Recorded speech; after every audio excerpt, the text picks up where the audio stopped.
C'est un spectacle sur les tourmentes de notre société, à la fois les violences sismiques, mais aussi les violences barbares de l'homme face à l'homme, la guerre, la dictature.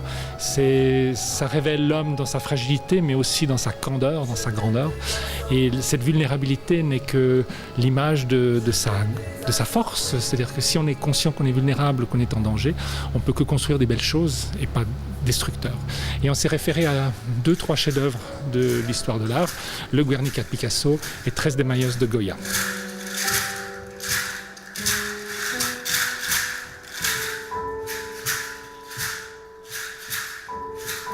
Deux tableaux d'une grande force, d'une grande beauté, de très grands artistes, et qui montrent cet esprit de liberté qui est dans l'art espagnol, mais aussi qui est dans notre sang. À nous tous, on doit aujourd'hui se battre pour cette liberté qui devient de plus en plus restreinte. C'est aux artistes d'amener cette urgence. Alors, c'est pas toujours un cri, ça peut être un cri sourd, il peut être poétique. Nous sommes dans une action assez lente, assez posée, très construite. Et c'est une autre manière, c'est un contre-pied pour montrer aussi cette humanité. Ce qui compte, c'est comment tous les arts vont s'imbriquer. Et donc il y a du son, il y a de l'image, il y a du mouvement, il y a des choses qui s'entrechoquent, qui tombent, qui se relèvent, de la danse. C'est-à-dire que tout s'imbrique. Le but n'est pas tellement que en simultané chacun est dans son art ou dans son média, mais que chacun avec ses compétences, on les brasse.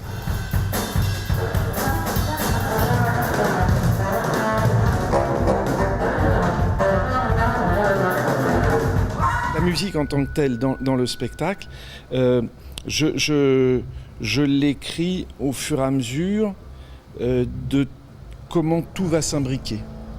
Et en fait, jusqu'au dernier moment, la musique peut changer. Alors, le rôle de la vidéo dans ce spectacle est intéressante, et c'est ce qui m'a aussi motivé à participer. C'est parce qu'elle était intimement liée au travail musical d'Éric. C'est vrai que moi, j'ai toujours du mal à imaginer l'image sans la musique.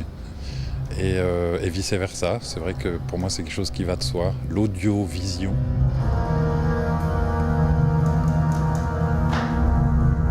Montrer quelque chose d'apaisant, faire une promesse d'apaisement, mais aussi parfois de partir dans des imageries et dans une musique plus inquiétante.